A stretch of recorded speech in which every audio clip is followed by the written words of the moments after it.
Hi, boys and girls. Mrs. Freeland here.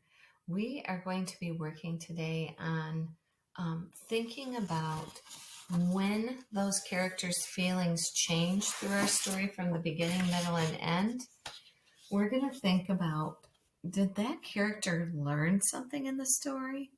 So let's go back and think about our story, The Pudding Like a Night on the Sea. Remember, at first the boys were excited and then they were curious. At the end, they were scared. Do you think changing from curious to being scared, that they learned something through the story? So let's go back and think about what happened to the boys and what happened through the story. So at first they were making pudding with their dad and they were very exciting. They got very curious and they started to eat the pudding when they shouldn't have. And then they kind of realized that they had done something wrong and they might get in trouble for it. And that's when they got scared at the end. Do you think those boys will ever do that again? I don't think so. I think they kind of learned their lesson. So when they turned from curious to scared, that's when they realized they shouldn't have done it. And they were afraid that their dad would be mad at them.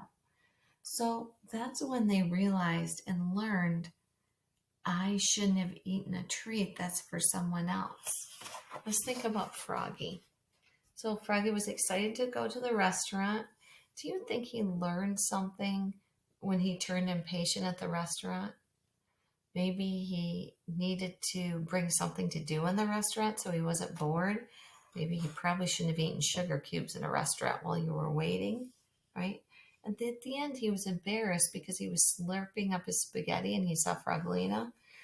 So maybe he learned that when he goes to a fancy restaurant, he should be ready to be patient and wait for his food, maybe bring something to do, and have good manners so you don't get embarrassed if you see someone you know, right? So boys and girls, what you're going to do today is you're going to write down characters' feelings, and then you're going to think about, as they change feelings, is there a lesson or something they could have learned in that feeling change? Because a lot of times that's where we notice our characters are learning lessons, when they change in a story, how they're feeling.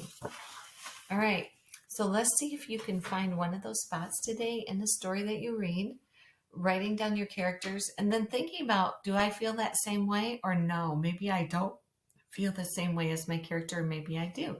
So writing down the feelings, beginning, middle, and end, and then thinking about, did that character learn something in the story and grow some way? All right, boys and girls, good luck with your reading today.